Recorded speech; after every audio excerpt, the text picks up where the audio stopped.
Llévame a donde vas. Gracias, Iván. También un saludo a los televidentes. Como verán, hay una multitud ahora agolpada frente al rectorado de la Universidad Nacional, en el campus específicamente. Es que están expectantes de lo que pueda suceder, de lo que pueda resolver el Consejo Superior Universitario con relación a estos dos problemas que decías. La toma de la Facultad de Ciencias Políticas, lo último que se entiende de información es que van a estar llamando a un diálogo con todas las partes para tratar de resolver este conflicto. Y lo más grave, podemos decirlo, porque afecta al tema de la salud de varias personas, el tema de la brucelosis, el brote que ocurrió, se confirmó prácticamente en una persona y están otros en estudios. Como verán, hay mucha expectativa de lo que se puede resolver. Bueno, vamos a comenzar con algunos de los estudiantes, ¿no quieren hablar? Bueno, ¿están expectantes de lo que pueda resolver de la...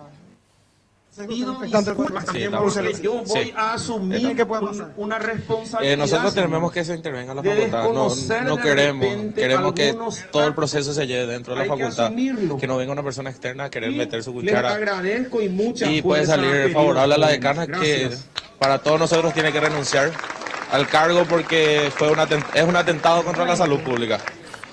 Hay grupos divididos entonces, ¿no? A favor y no, todos estamos a favor que la decana renuncie a su puesto. Y la intervención por en segundo lugar. La intervención, no, acá la intervención, nadie quiere la intervención. Renuncia directa.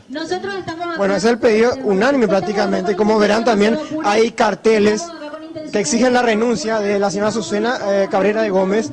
Renuncia, jugaste con mi vida, veterinaria ya no te quiere, persona no grata. Con el hashtag fue declarada esta persona que, como sabemos, está prácticamente en la cuerda floja y llena de acusaciones con relación a estos casos de brucelosis.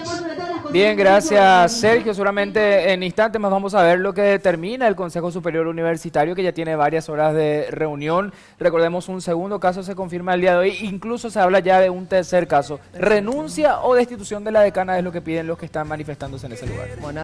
Llévame a donde vas.